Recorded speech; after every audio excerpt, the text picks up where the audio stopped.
You think you can do this to me? I'm the man up in this piece. King Kong ain't got on me. Welcome to G5 Jeff TV. Hit the subscribe button, hit the like button, hit the share button as you come on in. Big shout out to all of the sponsors of the channel. The information is in the description box. And please follow your boy on Instagram and Twitter at BoxingFirst Jeff TV. Now, we got the Anthony Joshua Andy Ruiz fight, the rematch. It's going down next week in Saudi Arabia. Big money being thrown around in Saudi Arabia. Dillian Whyte has been added to the card against Mariusz Wach.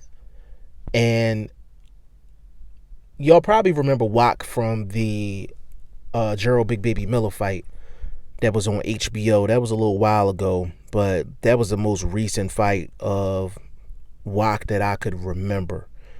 Wach has been in the ring with some pretty stiff competition. He's been in there with Vlad Klitschko. He's been in there with Povetkin.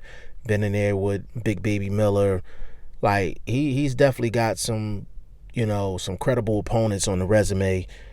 And the thing that's crazy about this actual fight, I'm not even really, I really don't have too much of a breakdown as far as the actual fight is concerned between Dillian Whyte and Mariusz Wach. Strictly because I think Dillian Whyte will be able to work on some things inside of the ring, some technical things. Wach is basically a statue. Like, he's not gonna go anywhere. He's gonna be there for, he's gonna be there for the shots on the front end and on the back end. So Dillian Whyte should be able to pretty much be able to put his punches together throughout this fight. I don't know if he's gonna be able to get Wach up out of there. He's pretty hard to get up out of there, but Dillian Whyte should definitely be able to go in there and showcase his talent and showcase his skills. But I really want to just get into a couple of things with Dillian Whyte. Now, what I'm getting ready to say, I don't want for people to get upset with what I'm about to say, because I'm just dishing out accurate information. All right. There are people that are still talking about this B sample for Dillian Whyte from the Oscar Rivas fight. And people are acting like this is some type of like mystery. It's not a mystery. And let me give y'all the facts as it was explained by UCAD. And UCAD is a company that did the test, and Dillian Whyte had a positive drug test for being on the finest juices.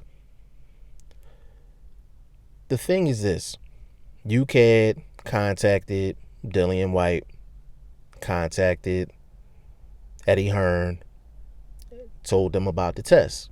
They basically said one of two things. Either A, you can get the B sample tested, or you can have a hearing and you can bring X amount of information from a medical standpoint. The hearing happened. The information that was brought in, and he was cleared by UCAD. So there is no B sample. Like, there's no B sample.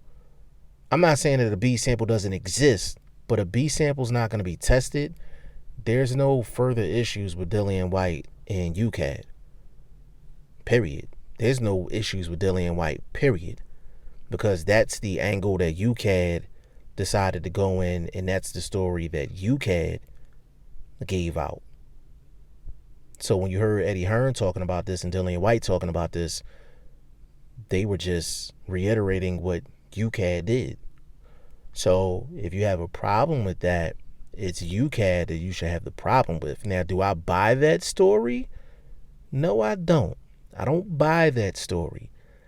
Whatever they asked for in the hearing, they couldn't have gathered it within 24 hours, because they told Eddie Hearn and Dillian Whyte that about maybe 48 to 72 hours before the fight.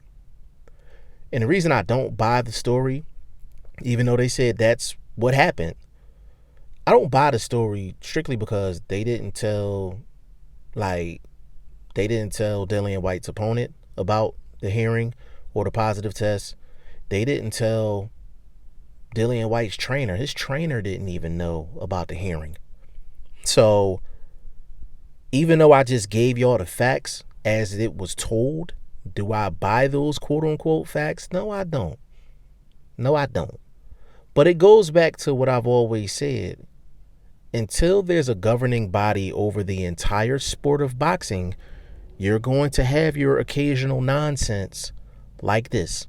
You're going to have your occasional nonsense. Boxing is like the Wild Wild West. There's no rules to govern the sport.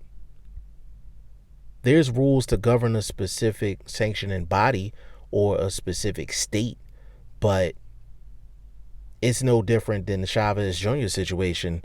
Chavez Jr. got suspended by Nevada State Athletic Commission. Oh, no problem. We'll just move it to Arizona.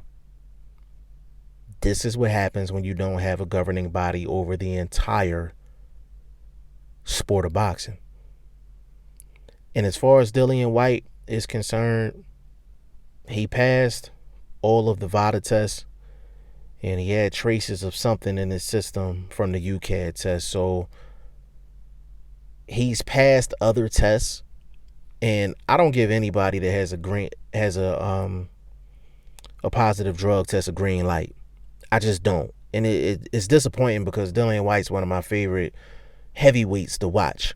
And I feel like he's been getting the short end of the stick because he's been ranked #1 in the WBC for about 2 years now and hasn't been made a mandatory. Like, there's no benefit in being ranked #1 in the WBC because the #1 ranked guy for some reason doesn't get the mandatory. He has to go through another hurdle to be made the mandatory. So what's the difference between being ranked #1 and #2 or #2 and #3? It doesn't make no difference. Whichever two fighters at WBC decide to fight as a title eliminator, that's who they going to decide. They may not decide the #1 or the #2 guy. It might be the #6 and the #12 guy, and they'll say that's the title eliminator to become the mandatory. It's crazy what goes on in boxing sometimes, but with all that being said, we got Dillian Whyte, Mariusz Wach going down on the Anthony Joshua, Andy Ruiz 2 undercard. Y'all let me know what y'all think in the comment section. G5Jeff TV, hit the subscribe button, hit the like button. Please share this video, support your boy. Support good content at all times. I appreciate y'all. Peace.